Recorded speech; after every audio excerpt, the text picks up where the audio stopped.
Bunun tertemiz bir kandırma olmadan iki tarafta böyle ciddi bir şekilde, samimi bir şekilde herkes istiyor ki bak Diyarbakır olsun, bölge, Türkiye her tarafı insanlar madem birbirini kabul ediyorsa yıllardır kardeşiz diyoruz, tamam. Ama her şeyin bir usulü vardır. Bir güzel bir üslupla bir araya gelip herkes istiyor ki yani şimdi kim istiyor ki rahat olduğu yerde sen zorluk istiyor musun? Yok ama samimi olmak lazım.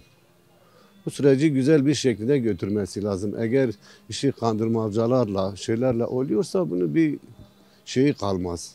Geçen nem gibi o da biri provokatör yapar, biri şey yapar. Bunun sonlandırması için her türlü şeyler. Ama bu samimi olarak bu şekilde bir olursa bu sefer umudum da çoktur. Ben diyorum inşallah iyi bir şey çıksın. Yani insan Türkiye'de bir rahatlık olsun yani bu. Kürtler olsun, Türkler olsun herhangi bir şey olursa olsun. Yani şimdi burada binlerce arkadaşımız Türk de var, Türk de var. Yani bunun bir şeyi de o. İyi bir şeye gelirse çok iyi olur. Birbirine dürüst olarak bu işi sonlandıralım. Hani bu olaylar olsun, şeyler olsun. Türkiye'nin %70 topu tanka giden bir şeydir. Yani bu operasyon olmadan Türkiye ikinci bir Türkiye kurulur. Ya zeminde nedir? Şu andaki bizi yönetenler, baştakiler samimi olarak Kürtleri belli hakları neyse o hakları verilecek. Biz kardeşçe yaşamaya devam edeceğiz. Başka bunun bir alternatifi yok. Karşı taraf da kabul ederse bu şekil iyi bir şekil, iyi bir barış olursa çok iyi olur. Ama tekrar eskisi gibi işi yarıyor dediğin gibi bu orada kavim atıyor. Orada operasyon yapılıyor bir yerde. Yani şimdi madem diyoruz ki Müslümanız, Müslüman her yerde Müslüman kardeş kardeş diyor. Yani işi kandırma tarafına gidersek bu tekrar bir yerde fiyaskoya dönüşür. Yani o için inşallah iyi bir şey olur. Hepimiz rahat ederiz.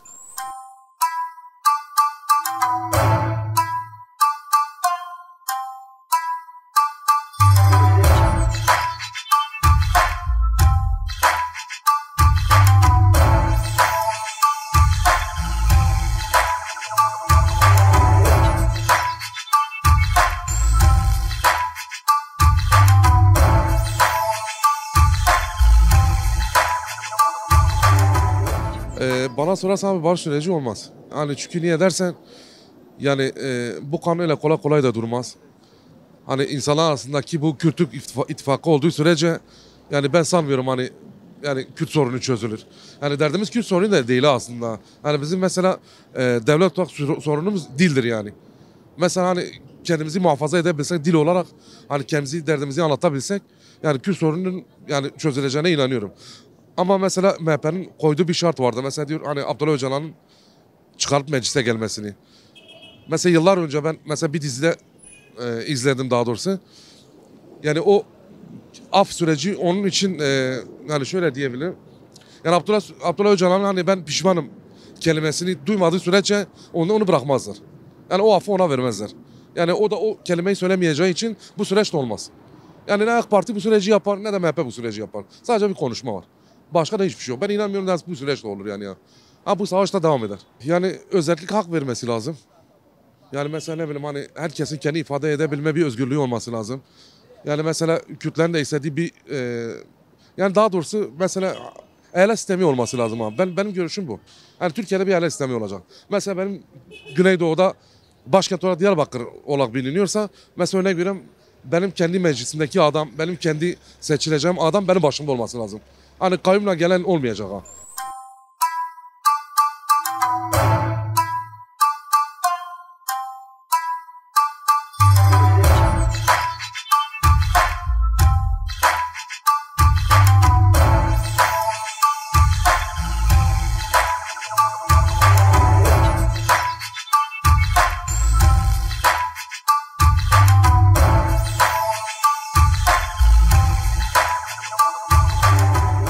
Şimdi Türkiye karanlık bir sürece doğru ilerliyor. Türkiye'de hukuk sistemi çökmüş. Hak, hukuk, adalet yok. Olmadığı bir yerde ülkenin gidişatının olumlu bir yöne evrilmesi mümkün değildir. Diğer konularda ise görüyorsun baskıcı bir süreçtir. Artık kimse konuşamaz hale gelmiş. Ülkenin durumu iç açıcı falan değil şu anki durum itibariyle. Yani karanlığa doğru gidiliyor. Bilmiyorum nereye gideceğini kimse tahmin etmiyor. Çünkü yani adaletin olmadığı bir yerde yani neyin doğru gideceği kimse tahmin etmez. Mümkün değil. Süreç bu. Orta Doğu'daki süreç de egemen güçlerdir. Yani Amerika'dır, İsrail'dir ve benzeri Avrupa ülkelerinin onların ortaya koyduğu bir tavırdır, bir durum. Daha doğrusu ortaya koyduğu perspektif neyse süreç ona doğru evrilir. Onun dışında Türkiye'nin yapabileceği ya da Kürtlerin yapabileceği bir süreçtedir bana göre. Tamam, Kürtlerin bir isteği var. Belli bir amaç doğrusunda belli hedefleri var, planları var. Ama Türkiye'de şu anki gidişat demokratikleşmeye evrilen ya da yönelen bir süreç değil bana göre.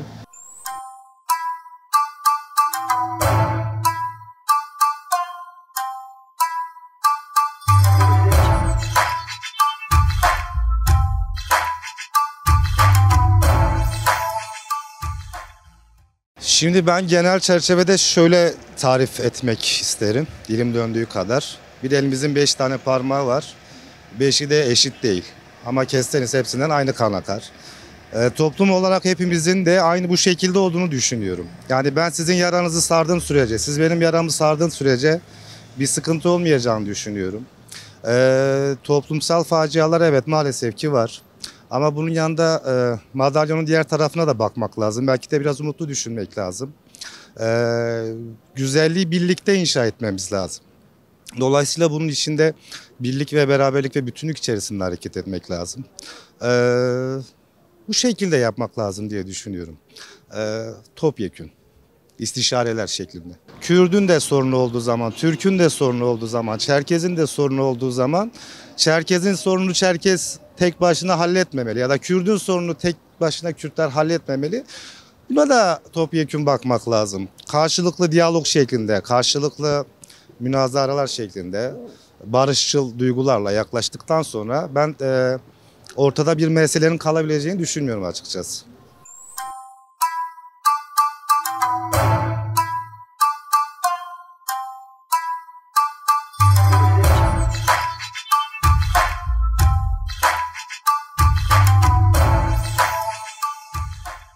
Şimdi barış diyorlar, yaptıkları ortadadır abi. Yani bir taraftan yaptıkları eziyet, yaptıkları baskı, yaptıkları darbeler, siyasi darbeler, yargı eliyle, gazeteciler olsun. Ya bir menajer yani 12 sene önce bir şeye katılmış, gezi olaylarına, mitinglerine karışmış, katkı sunmuş. 12 sene sonra gelirsen bu kadını al cezaevine at. Yani böyle bir yargı olabilir mi? Yani bu hangi asırda yaşıyoruz biz? Nasıl bir devlette? Biz 80'lerde biz bunu yaşamadık. 12 Eylül'de biz bunları yaşamadık. 70 tane 78 tane can yanıyor, sorumlusu yok. Kültür Bakanı, Turizm Bakanı çıkmış diyor bunun sorumlusu itfaiyedir. Bu ruhsatı kim verdi? 2007'de veren kimdir?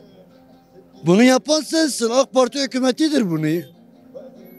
Ali Yerlikaya çıkmış orada diyor biz 10 gün içinde ya İçişleri Bakanısın sen ya sen ne biçim bir İçişleri Bakanısın? 10 gün içinde biz bu olayı çözeceğiz.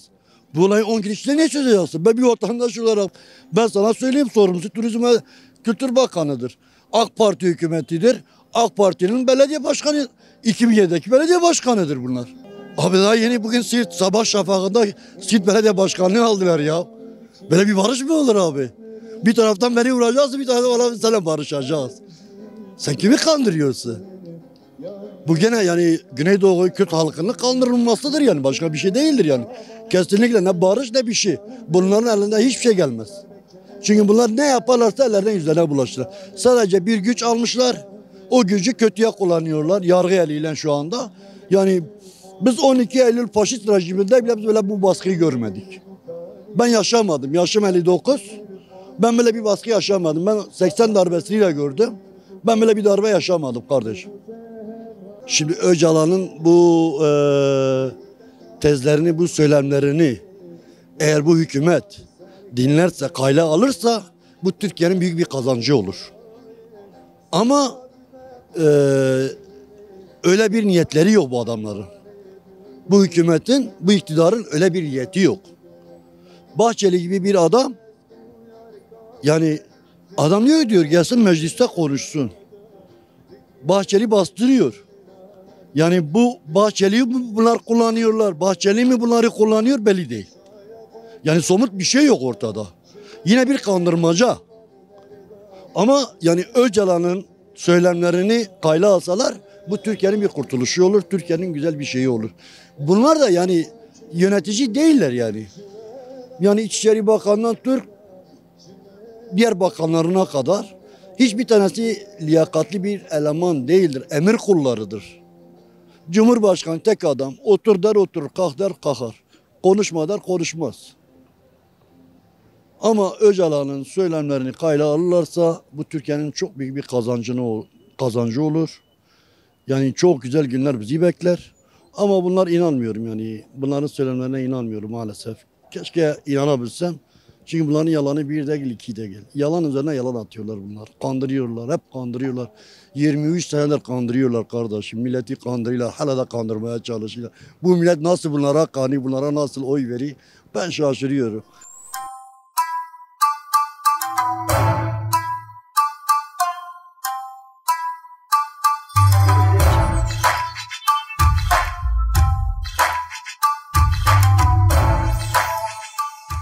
Yani sürekli aslında dedelerimizin bize anlattığı bir filmi tekrar tekrar bize oynayıp sergiliyorlar. Biz bunu böyle görüyoruz. Yani Osmanlı'dan beri, daha öncesinden beri sürekli bir aldatma, bir oyalama, bir kandırma politikasıdır.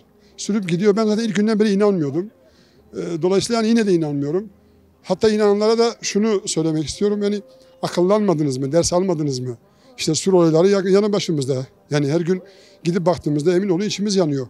Keza işte savaş politikası, yıldırma politikası, yok etme politikası üzerine kuruluyor. Bence Kürtlerin ve de bu daha doğrusu demokrasi isteyen insanların Türkiye'den bir hayır yok. Hiçbir şekilde hayır yok. Zaten olmadı. Dolayısıyla onlar üzerinden hesaplar yapılıyorsa yapılmasın. Bunu söylemek istiyorum. Tamamen bir aldatmacadan ibarettir. Biraz okusunlar yani süreci, geçmişi, tarihi okusunlar ve büyüklerini dinlesinler. Bunlardan bize dost olmaz yani. Ya tamam hani şimdi olgular doğru. Saptamalar doğru. Zaten Öcalan yıllardır içeride. Bu süreci en iyi takip eden ve en önemli aktörlerinden bir tanesi. Adamın bir tane İsviçre vakasında offshore hesabı çıkmaz mı ya? Değil mi yani? Bu adam eğer kendini gerçekten bu işe adamamış olsa bir yerde ne bileyim bir birikimi olur, bir şey olur. Bu tamamen kendi halkına kendini adamış bir insan öyle görünüyor. Dolayısıyla dediğim gibi sorunlar belli, saptamalar da doğru ama muhatap yok. Bunu yapacak, bunu gerçekleştirecek bir erk yok ortada. Dolayısıyla öyle yine söylemleriyle kalıyor, konuştuğuyla kalıyor, demeçleriyle kalıyor. Yani bir arpa boyu yol ilerleyemiyor. Siz bu memlekete görüyorsunuz. Mesela buradasınız bir Diyarbakır ortamında. Dağkapı Meydanı'ndayız şu anda. Nasıl Güneydoğu'nun Paris'i deniyor. Diyarbakır dünyada daha doğrusu yılda 300 gün güneşi alan bir ülke, bir şehir. Burada bu kadar büyük imkanlar var, bu kadar büyük yani jeopolitik konumu önemli bir yerde ama hep savaşlarla anılıyor. Ben aynı zamanda Batı'da yaşayan bir insanım. Niye yani bu halk bunu hak ediyor mu? Görüyorsunuz bu samimiyeti görüyorsunuz mesela insanların yardımlaşmasını görüyorsunuz. En önemlisi beşeri ilişkilerin ne kadar sağlam olduğunu görüyorsunuz. Birlik duygusu kaybolmuş insanlıkta. Batı'da da öyle. Burada hala devam ediyor. Bu halk bunu hak etmiyor. Bir barış yapılsın. Ya bunun adı barış değil. Mesela daha bugün mü ya en yakın ben hani Siirt Belediyesi yine kayyum atandı mesela. Bu barış değil. Bu sadece oyalamadır. Kendine bir alan açmaktır. Ve burada da kullanılacak asansör olarak görülecek bir halk, bir olgu aranıyor. En kolay da kandırılabilir onların gözünde yani tırnak içinde söylüyorum. Kürtler görünüyor. Ama Kürtler aslında eski Kürtler değil. Hani eskiden işte gelip hani bize yürüyerek gelene biz koşa koşa gittiğimiz o dönemler geçti bitti. Dolayısıyla biz güvenmiyoruz bu sürece.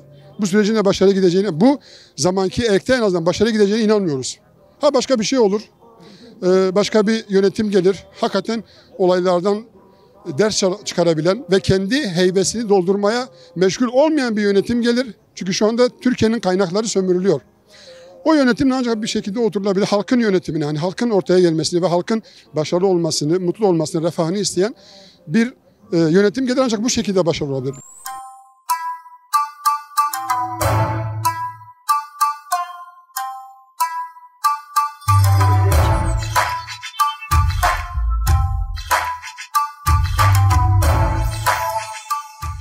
bunlar oyalama politikasıdır. Bunlar hepsi yanlıştır.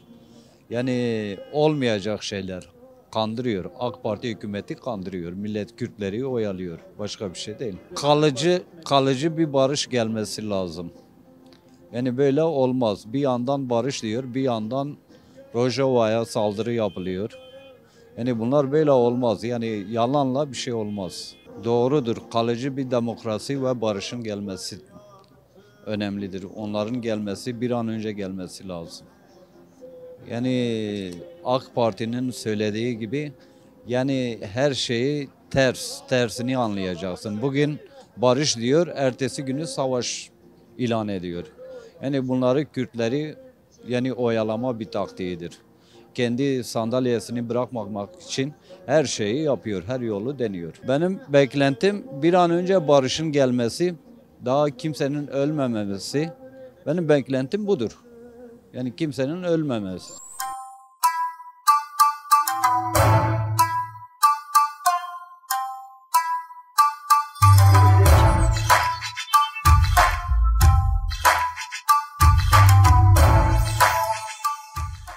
Her şeyden önce halkın iradesine vurulmuş büyük bir dem, büyük bir baskı, halkın iradesini boşa sayma. Bugün halkın seçilmiş insanların başkanlık koltuğunda otururken binlerce insanın oy vermesiyle oralara geldiler.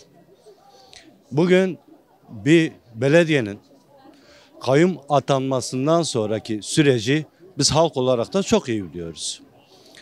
Meclis kendi içerisindeki meclisinden bir üyeyi seçer, başkanlığa getirir. Ne yazık ki şu andaki devletimiz direktmen İçişleri Bakanlığı tarafından atamalar gerçekleştiriliyor. Sürecimiz çok sancılı, çok sıkıntılı bir şekilde geçiyor. Biz halk olarak da buna karşıyız. Bizim seçilmiş temsilcilerimize öyle baskılarla, büyük yıpratmalarla edilmiş olan haklarımızı elimizden almalarına izin vermiyoruz. Ama vermememize rağmen yine de biz yok sayılıyoruz. Bu temelde hiçbir şekilde halk iradesinin önüne hiçbir güç geçemez. Erken seçim istiyoruz. Bunu ifade edeyim. Çünkü geçim olmuyor. Geçim olmayınca olması gereken seçim. Biz halkımız bilinçli. Aydın insanlarımız var. Bilinçli gazeteci dostlarımız var. Dostlarımızdan kastımız bizim şahsi dostlarımız değil. Türk insanlarına mal olmuş büyük insanlar var. Söyledikleri iki söylemden mütevellit alıkonuluyorlar. Şu anda da ne oldukları belli değil. 40 yıldan fazladır süre gelen Kürt sorunu olarak bizim nitelendirdiğimiz ama hükümet içerisinde hiçbir şekilde Kürt sorunu yoktur, terör sorunu vardır diyen bir zihniyete sahibiz. Kesinlikle bu çözüm sürecinin parlamentoda yapılması gerekiyor. Ne olursa da olsun halkın iradesini varsayılması gerekiyor. Bu temelde demokratik çözüm önerilerini de önemsiyoruz. Çözümün de direkt Türkiye Büyük Millet Meclisi'nden geçtiğine inanıyoruz.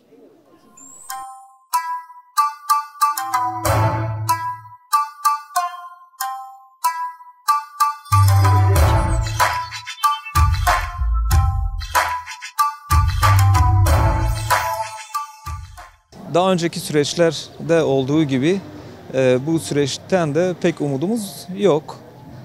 Siyasetin bu dönemde bir rant alanına dönüştüğünü görüyoruz. Ben böyle bir zamanda olumlu bir adım atılacağına, kalıcı bir çözüm sağlanacağına pek inanmıyorum, güvenmiyorum.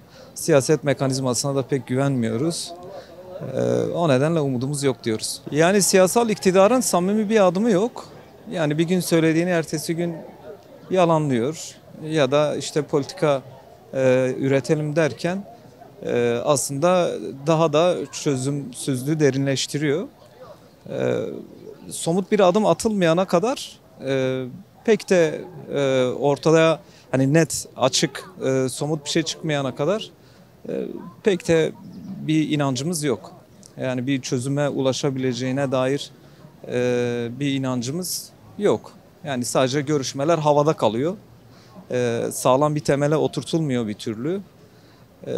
2 aydır, 3 aydır devam eden bir siyasi görüşmeler var. İşte Öcalan'la görüşülüyor. İşte gelsin mecliste konuşsun deniliyor. Ama bunun yasal bir zemine oturtulması henüz buna ilişkin bir adım atılmadığını görüyoruz. Sonrasında işte kayıtsız şartsız silahı bıraksınlar da bakalım hele ondan sonra ne olacak deniliyor birinci ağızdan. Böyle de bir çözüm olmaz herhalde yani ortak bir paydada buluşabileceklerini zannetmiyorum. Ya sonuçta Cumhuriyet'ten bu yana bir çözümsüzlük var. Bu da tabii ki ülkeye çok şey kaybettirdi ve halen de kaybettirmeye devam ediyor. Orta Doğu yangın yeri bizim ülkemize de sıçrayacak gibi görünüyor. Yani bunun kalıcı bir çözümle toplumsal bir birlikteliğin sağlanabilmesi için öncelikle anayasal düzende, anayasal sistemde bir güvence oluşması lazım. Bir anayasa değişikliğinin olması lazım. Ancak bu şekilde insanlar kendini güvende hisseder. Yoksa hepimiz istiyoruz. Yani Türkiye'deki tüm halkların kardeşçe yaşaması hepimizin temennisidir. Bizim ülkemizdir, bizim vatanımızdır.